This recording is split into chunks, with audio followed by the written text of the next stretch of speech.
Omukuluke yakitegedde nti omukazi akyalaba sugar daddy nga tebakyogerako nga tateekeddwa kuddamu mulaba taba waleeta ebiboozi mu buliri ng'omukulu yanyiiza edda.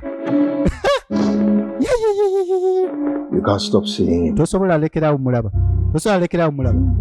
Bebi biki byogera gundi gwe tonfuula fala tulowooza nti sitegeera owulira bebi sibitegeera byogera tova ku mbeera naye. You spent the whole day with him at Breezeland Hotel. Olowooza sikimanyi nti nombadde ku Breezeland Hotel mwenna olunaku lulamba gwe naye. Mukazi wattu kyamuggwako ng'omusajja atategedde amazima naye agategeera atya n'ekifo n'akitegeera. You're such a disgusting pig. Disgusting, you're irritating. Back to him after everything we talked about. Take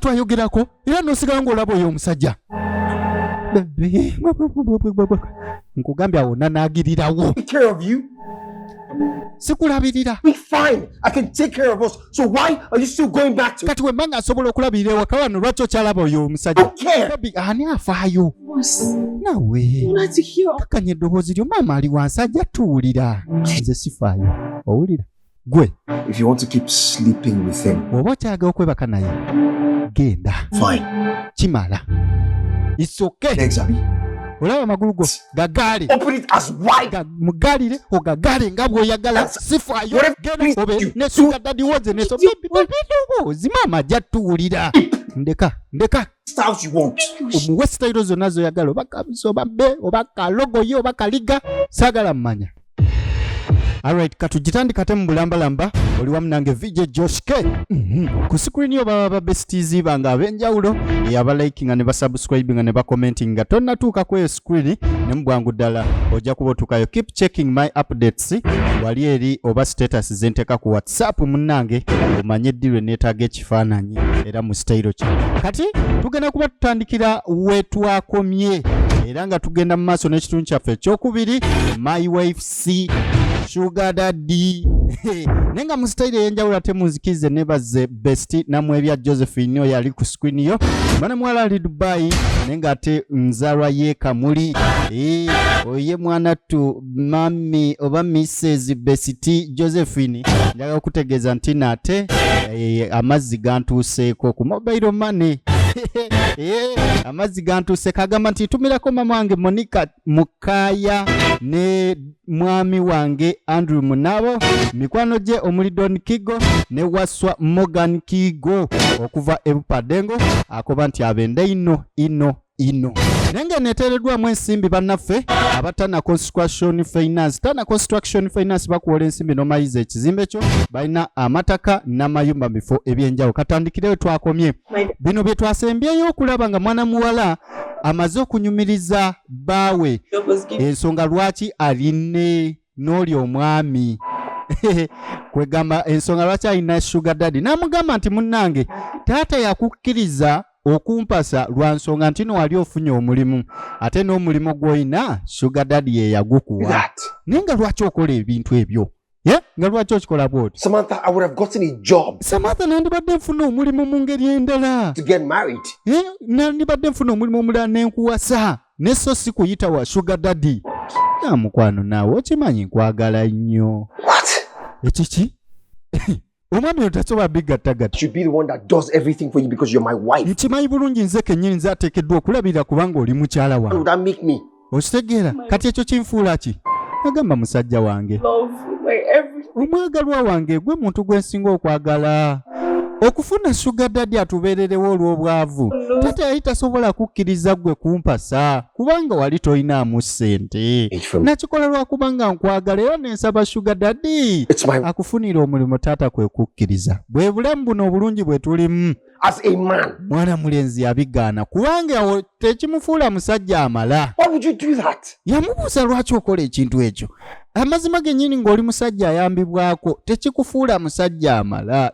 Kyova olaba omusajja aba yeetaaga abeere ne mukyala we ng'ali omu yekka amugaaya yekka. Kanakaola kagenda k'e Buganda ne kava e Nigeria ne kafukamira. Kagamba bebi nsonyi omanyi Abaganda n'Abasoga be balina eno enkola. mavivi ku ttaka eba respect.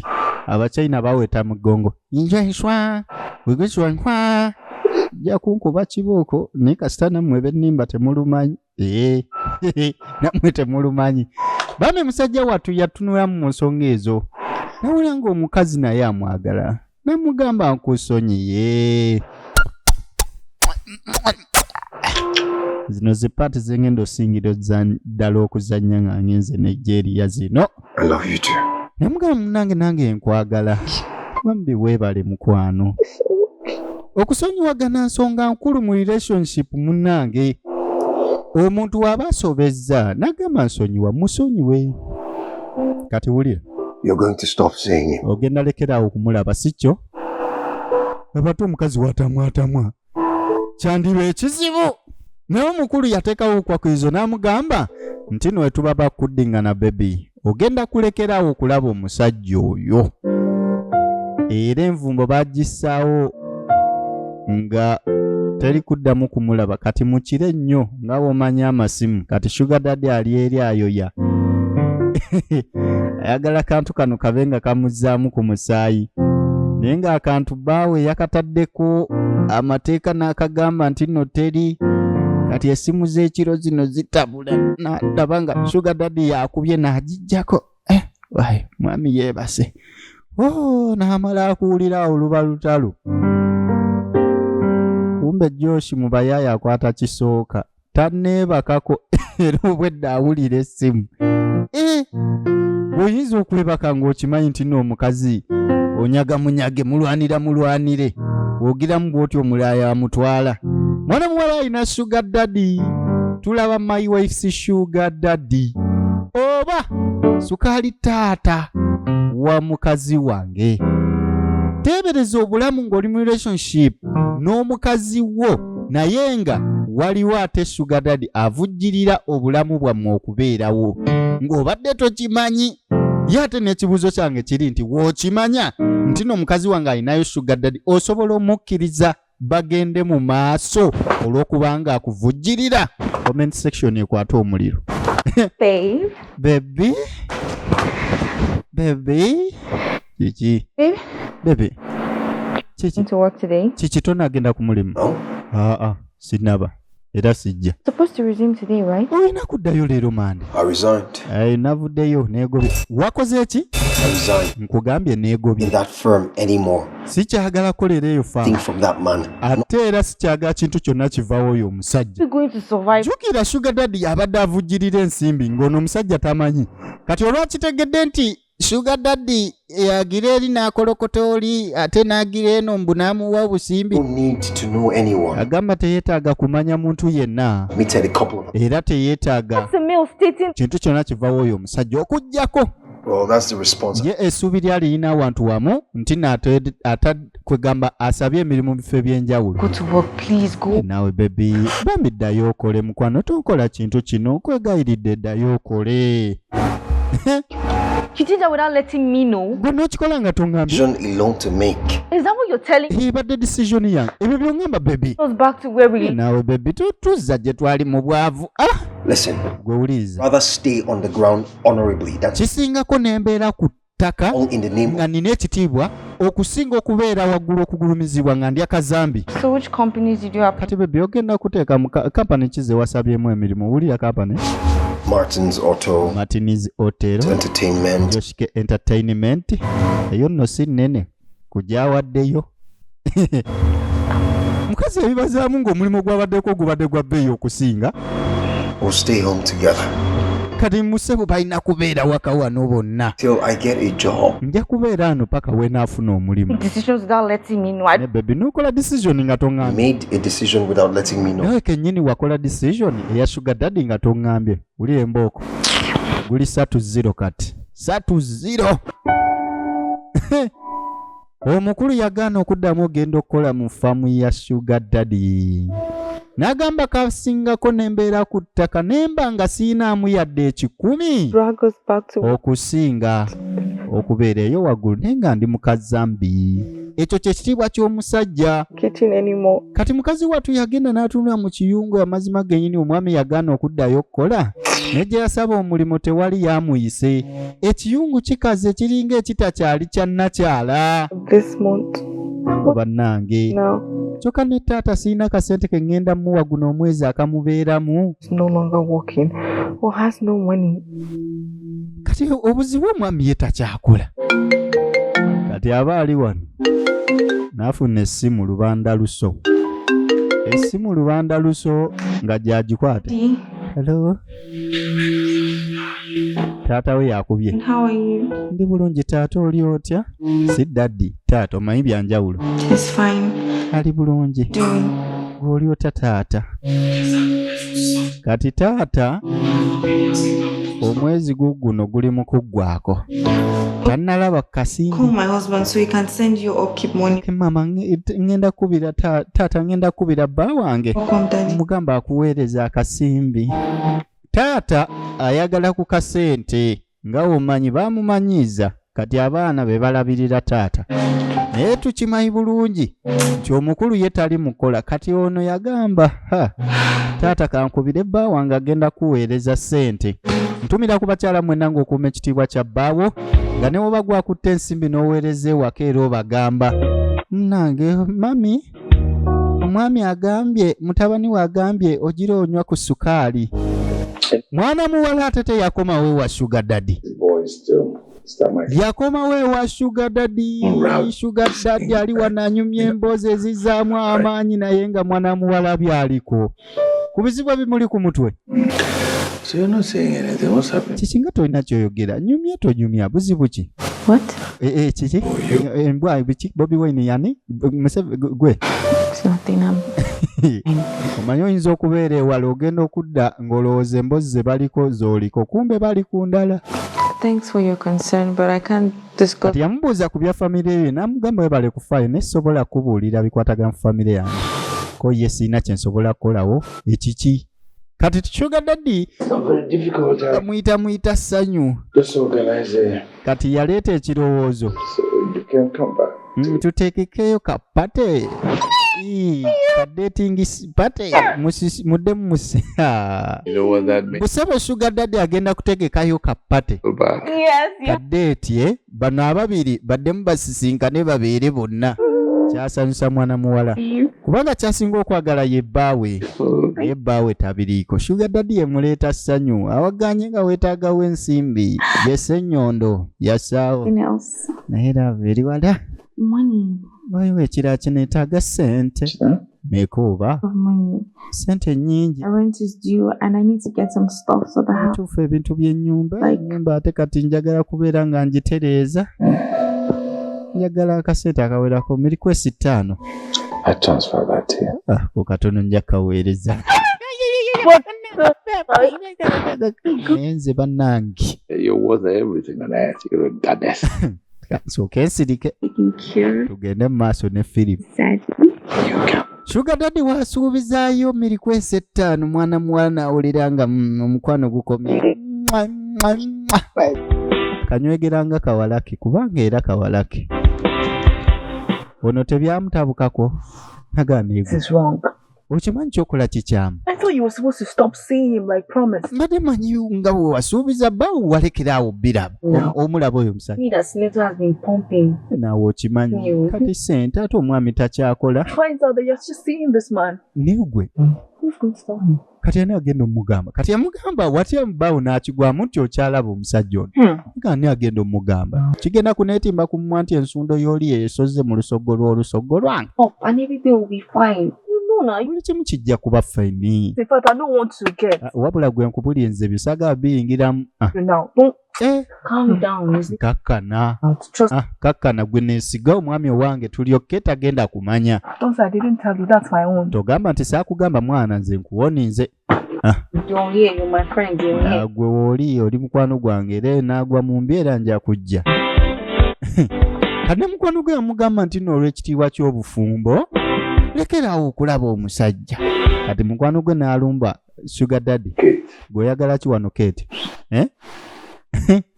So why don't you give her a break? Ne lwaki omwana muwala oyo tomwesonyiwa? She almost lost her marriage just because of kubanga yabula kataabulwewo obufumbo bwe busaanewo kubanga years down the timunanga obufumbo nze nabugatta ate. So why are you complaining? Kati gwe complaininga biki nga yita complaining? guilty because this was all me. Ate bino byonna bitandika nange. You've been paid well. Gw'obadde osasulwa bulungi. Been paid well. Era okyasasulwa olw'okunconnectinga ku mwana muwala oyo. More than just the payments. Ate munnange kyensaba kisingako okusasulwa. Forget about her. Bambi mwerabire. Kati ne kajja. Wulira wano. Stronger. Olaba bebe nsobola okubeera omulungi okusingako ndeka nzija kamagalo go. Tolaba nti kazungu oba keeru. Fine. Kaddugala natural color ate sugar daddy sigwalabawo okusinga oli omwana musoga. Bintu abikola bulungi. Kati kano kaagala kudda mu kifo ky'oli. Your place. Negwe toyina makulu. What place? Senator, I want to be with you. Tanjagala kubeera naawe. Special as Samantha is to you. Nja kukola ekisinga ku kya Samantha. She's unique. Oli wanjawulo, omwana anyeenya, mwana musoga, kati mwabagundi munaasimalako n'ensonga zino. Your own wife. Besi yangamba, naye lwaki tova ku basoga? Know that you love her more. Nze bwe nawulira mbu abasoga mu ngeri ezo bannange mbumbumbumu. Mbu basamba 19. Bwe bakutwala mu extra time ne basaba ne rematch. Same team nga temunnawummula. All this. Bana mwoba mulya biki? Take all this boutique, all this Samantha. Naawe nze kambikole byonna nja kuba nsobola okwasaganya byonna okusinga Samantha fuluma. Naawe. Get out now. Kugambye fuluma. Get out. Fuluma kati. Wano woba oyita nga sinayita mbwa zange ez'amagulu abiri, alina embwa ez'amagulu abiri. Samantha atolowooza teyeegwanyiza seneta sugar daddy wa mukwano gwe. Naye ayagala abeere nga yasanyawo ekifo naye ate sugar daddy alaba omwana ono kyokka nga omwana ono mufumbo bali mu relationship n'omwami. Kati wulira ebiteeso by'omukyala mu buliri wano. Bebi njaga tugendeko awo. Awutu. Nga wa ku Paris. Tweyagale muko tubeere nga abaagalana Paris. Leero gwe. Be too expensive and okimanyi eyo wa ssente nnyingi kati naakutwala nti eyo. Don't worry, I'll handle the bills. Bebe teweeraliikira ngenda kikwasaganya. do it. Igwe Well. oba sugar daddy wo. Mwana muwala sugar daddy yamugambye. Nate ono muwala naye tabala. Tukola. Sugar daddy we yamugambye nti no nsobola bategekerayo kaddeeti ku kifo eky'ebbeeyi. Kati najja n'agamba omusajja mbu bagendeko awutu. Simanyanga balyemu ku ssente mbu omukazi yagenda okifinansinga. Ono yakitegeererawo n'ava mu buntu n'ayumba. Naawe ate obizeemu. I'll use my past against you. Owayo oli ku byayita byange by'oli mu kuleeta mu purezenti. Ataddewo koodi enfu mbu nze agenda okufinansinga ssente n'amubuuza wagenda okusasula oba sugar daddy wo. In any trip. Baby, please. I already made reservations, please. Baby naawe nakuzedda reservations togaana tugenda nkya. Okay. Show me the receipts of all. Kati ndaga risiiti za reservation oba gwazikoze bakuwa risiiti. I don't have it. Siina ono omukazi obwongo tebuwera bulungi.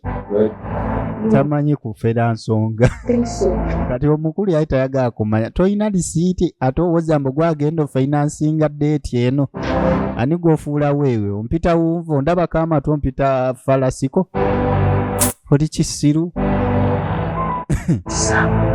Nange oba nkoze ate biki oba nandisoosesa abarisiiti oba omwami yamugwamu nti si yagenda ofinansinga trip. After you wasted so much money. Kyokka bannange sugar daddy abadde ataddemu ssente nnyingi. So you can cancel it, or even better, Cancelling to somebody that wants to make use of it. kubanga oba si ekyo giwa omuntu omulala Yeah, gyetaaga. me. Naawe Just look for a way to convince Adrian, that's all. just kunoonya nsonga nkonvisinge Josh tugende ku date. But if it were you, I would just let it go. Nze mbakuba gwe nandibadde mbita. Adrian might not forgive you this time around. Olaba Josh Well, how did he find out? naye mazima ddala yazudde atya. He's a sharp guy now. Have you? Nawe okimanyi Josh kagezi munnyo. And he knows that man and woman matter. No, they Musajja asaze kimu ate omusajja omumanyi bulungi mugezi kati ayinza obutakigwamu. Please, look, I feel bad. Bambi mpulira bubi. I mean, he was already beginning to trust me. Kimanyi abadde atandise okuneesiga. To trust you. Waaye kukwesiga. Why can't you just stop seeing? Gwe lwaki tolekera okulaba omusajja? Jjukira kati twakitegedde nno amwegwanyiza yeegwanyiza sugar daddy. You contradict yourself. No. Gundi gwe weebereremu. Olinga ate kati atandise okumpala n'okunteeka bikoze bitya. Talking. Nze njogerako bwogezi. Way of making me feel safe. Kituufu. He provides for everything. Seneta alina engeri gyampulikira okubeera nga ndi seefu. Aleeta buli kimu. Kasente konna yadde wali eri tagira nnyo neera ekituufu bannanga mbeererawo. Sente zikibika. Ne woba nga tomaze bannange sente zinengejje zikumazi. Husband. Kati mwana muwala kati yahuwe neebuuliza oba seneta akimala. Akuleetera okuwulira ng'oli seefu. Why don't you shift? Nino ogatta ganteno neno n'ogatta bw'oyawuza. Yeah, I so much appreciate kati ye taata musanyufu nnyo nnyini ddala taking good care of me. Kubanga kakeya ke bamuwa kasufu tamanyi gye kava. Your children will do the same to you. Otuufu bannange nenyumizamu okubanga nkulina mwana wange. He's fine, Daddy. Ali bulungi. Ayogera nno ku Josh. I don't want to come and see me. Taata nno kino kirimu embeera y'abakyalo. Okirabe kyemula. Part of me, I'm his... Mulenzi mugambe kitundu kunze munange ndi kitaawe ajje nga ndabengako. Si butaata alina n'akazigo. Tumira ku basajja ng'olina akazigo oba dimpo. Wezitaba gaapu nga wali ennyama nnyingi. He said I should give you this. Angambye ne kano nkakuwe mbu Joshi yagambye omukulu. Yes, Daddy. Yagambye madamu akawe taata. Zino zonna zange. Bannange nga neeyanzizza. Oh my God. Please help me to thank him. Bambi munneebalize. They stand here the same kind of fellowship today. Kansubi munanga kasente ke kamu akaweezaako ne nnyina. I trust you. Naye mulimu abafuna. Oh, thank you. Nga tebeekubira kati ye agamba nti akasente kaamuwa bambi. Kasuubire akaweerezaako ne nnyina munnange. Kati omusajja funa waawe ekyokuyiga. Zowa abeewaabwe w'omukyala zikasukeko n'ewammwe kubanga munnange ebintu bino birina okubalansinga. Abeewo be baakukuza kati kano nga kaleeta olugambo. I was made to understand that you talked her into... Muli ndowooza nti gwe kennyini gwe yamutwala wa sugar daddy. Is it a lie? Kiki nimbyemu kaawe waliwo ekyobulimba. And why should I believe you? Kati nkwesiga ntya yatuuka ku Josh nga omuleetera olugambo asooka kubuuza bibuuzo. Your supposed trip turned out to be true. Why kati bye nagamba ebya trip tebyabadde bituufu oyagala kumbuusabuusa kano kanyabo ne bannange emikwano egimu oba ono yaleeta olugambo n'agamba nti nno omukazi wo Samantha akyalaba omusajja okakasa ku nsonga eyakyamulaba. Josh n'aswakiira. Samantha abalaka munne wa Keti abalaka ki ku lwa Samantha. Kati omukulu ng'afuna essimu okuva ewa nnyina. Wulira alo maama. Amawulire agava ewa maama. What? Ekiki? Is everything okay? Maama oli okay? Maama nno waliyo amawulire agatali malungi. Tubadde tukyanyi olugambo wano maama akubye essimu ate maama mulwadde bannange. I'm coming now. Kale kanzije kati maama kanzije kati. Kanzije bannange. Musajja mukulu. Mom, she's not feeling too well. Maama we tali bulungi. Sorry, Mom. Yeah. Nsonyiwa ku ekyo bambi. Keti ayagala kuva mu mukwano gwe kati ono aba ali eno. Ng'akwata essimu. Hello, Senator. Sugar daddy. Did you call me? Onkubiddeko? You didn't. Tonaba. Okay, kale. Back, okay? Yeekubya bwekubya mizimu n'abeerawo ng'awulira Senator yandibadde amukubirako oba. Kati yeebuuza oba ani amukubidde? Where are you? Owayo oliwa? Somewhere around your neighborhood. Ndi wano kumpi n'ewuwo kumbali wuwe wennyini. I'm not home, babe. Nze siriiyo ewaka tojja kundaba. Did you call me? Wankubiddeko? Okukubira? Didn't. Sinnaba. Lwaki? Babes.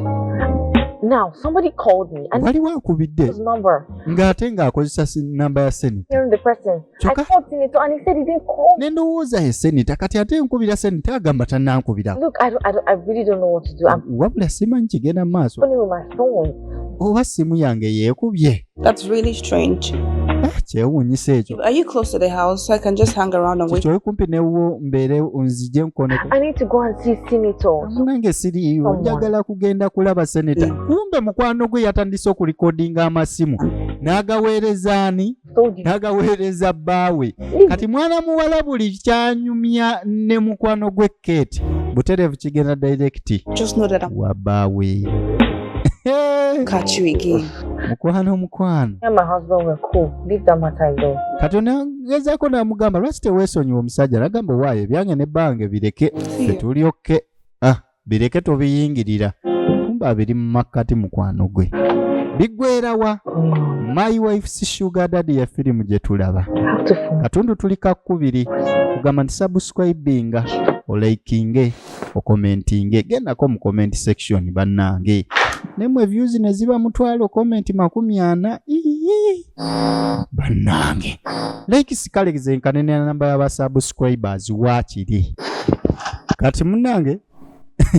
My evidence is right. Ndozo kirabe nti obujulizi bwange butuufu. Count your teeth. Kati munaye kozesa olulimi lwo obala amannyo go bagakyawera.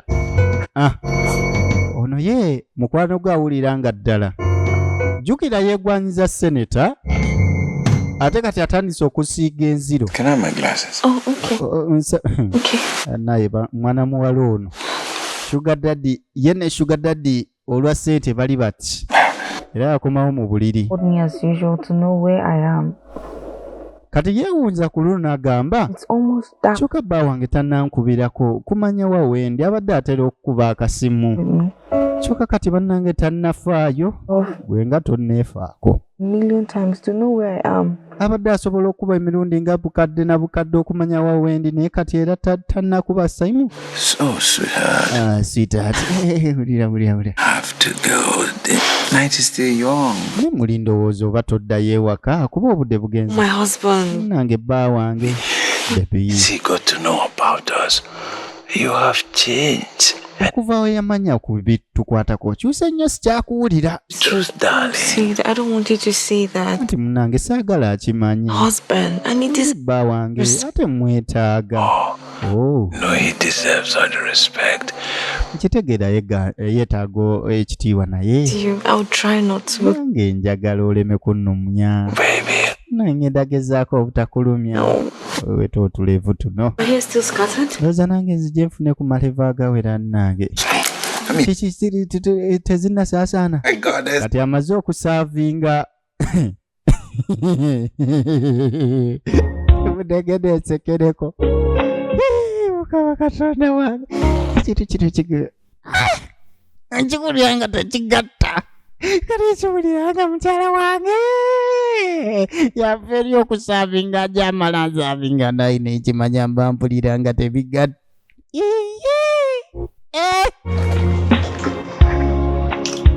Ebintu mbijje mu feeling kuba nyinza nonyiiga nenjikomya no weetalinako. Kati mwana muwala akomyewo leeti. Kyamugwako okusanga Nazala mu ddiiro. I just started feeling pains. Amubuuza ekibaddeko naye natandise okuwulira obulumi. A lower rib. Nga mbuulira mu mugongo ne wansi w'olubiriizi. We just came back from the hospital not quite long. Wayiseewo akabanga tubadde tuvuddeyo mu ddwaliro. Test on me. Bankozeeko tesiti. The result until tomorrow. Bagamba results tuzza kuzifuna enkya. What drugs are you taking now? Kati eddagala oli kumira maama. We are typhoid. Lino lya typhoid na malaria. Test on that. Babikebedde ebyo. And it was positive. Munaye babikebedde nga nina typhoid ne malaria. Drugs. Era kwe kumpali n'eddagala njiraamiramirako ate tugende tulabe ekyaviiriddeko omugongo. Sorry. Bambi sorry maama. I'm just gonna set water so you can. Kangende nteekewo amazzi onaabeko maama. Nkaale. Mom? Yes. Maama. Where's my husband? Oba omwami ye aliwa? Yes. Naye gyali waggulu. His room, yeah. Mu ruumu ye gyali eyo. Help or Olina kye weetaaga nkuyambeko wano? Tewali. Okay. Samantha, sooka ojje muwala. Tegiwunyanga maama baamuloopedde. Aguyinza okukuba. Talk to me. Mbuulira mwana gwe. What is going on? between you? Ekituufu kiki ekigenda mu maaso mu masekatigo n'omutabanyi? Nothing. Maama tewali kyamaanyi. Are you sure? Oli suwa? Oli mu nsuwa gwe? It's just some Oli mu nsuwa okakasa? misunderstanding. Just maama buli obuzibu bwe twafunamu. Are you sure you are telling me the truth? Okakasa oli mu nsuwa ombulira mazima. Just likes to fuss like a baby, that's all. Nedda maama okimanyi mutabani waalinga mwana. No.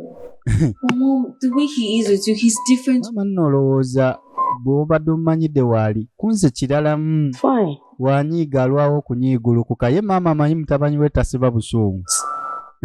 I am here for you. Ne gwe ky'obumanya ndi wano ku lulwo. Time you need someone. Bonna oba weetaagiro ekibegabega eky'okwesigamako ekyange weekiri. Kati maama ayagala muwala we. Okay. All right. Oba muka mwana. All right. Era amusuubiza nti nze wendi nja kubeererawo munnange. My dear. Sorry, okay. Kati mwana muwala n'akwata ebigere agenda alabe ate bbaawe gyali kiri kitya. Senkuluke yakitegedde nti omukazi akyalaba sugar daddy nga tebakyogerako nga tateekeddwa kuddamu mulaba. Taba waleeta ebiboozi mu buliri ng'omukulu yanyiiza edda. You can't stop seeing him. Tosobola lekerawo mulaba. Tosobola lekerawo mulaba. Bebi biki byogera? Gundi gwe tonfuula fala. Tulowooza nti sitegeera owulira? Bebi sibitegeera byogera. Tova ku mbeera naye. You spent the whole day with him at Breezeland Hotel. Olowooza sikimanyi nti mbadde ku Breezeland Hotel mwenna olunaku lulamba gwe naye. Mukazi wattu kyamuggwako ng'omusajja atategedde amazima. Naye agategeera atya n'ekifo n'akitegeera. What? You're such a disgusting pig. Kale kyamazima oli nyambizimbwa gwe yakyogera. Disgusting, you're irritating. Kale amazima owunya okyuma nejjusa okubeera. Tombebisa. Back to him after everything we talked about. Byonna bye twayogerako era n'osigala ng'olaba oyo omusajja.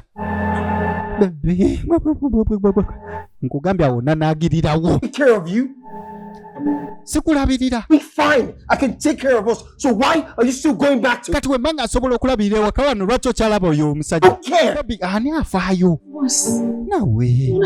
Kakanya eddoboozi lyo maama ali wansi ajja tuwulira. Nze sifaayo. Owulira? Gwe. If you want to keep sleeping with him. Oba okyagala okwebaka naye. Genda. Fine. Kimala. It's okay. Thanks, Abby. Olaba amagulu go gagaale. Open it as wide. Mugalire ogagaale nga bw'oyagala. Sifaayo. Genda obe ne sugar daddy woze ne so. Zimama ajja tuwulira. Ndeka. Style you want. Omuwe style zonna zoyagala oba kabiso oba bbe oba kalogo ye oba kaliga saagala mmanya. Bigwerawa. Omukulu ng'afuna essimu. Hello.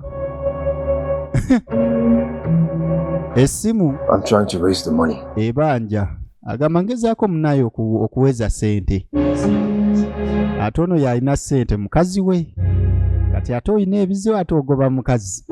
Kati omukazi ajja amubuuza. Baby buli kimu kiri okay? Ndeka. Please stay on my side. Nviira. Nva mu maaso. Of my side. Kugambye nva mu maaso kikazi gwe. Bigwera bannange. Atolowooza babbesiti tebagambyemu tunoonya akatundu akookusatu. Alright bwete bwegenze tubadde ku kitundu kyaffe ekyokubiri. My wife si sugar daddy bwete wegenze. Nkugamba tinyiga mukaniafanyika chano. Ojja kuba osobola okulaba firimu endala zonna weziri awo. Teweerabira okulikinga munnange, okusubscribinga woba tosubscribinga nga no commentinga. Kategedde munnange ninga ku screen yo babesitizi banga abenjawulo.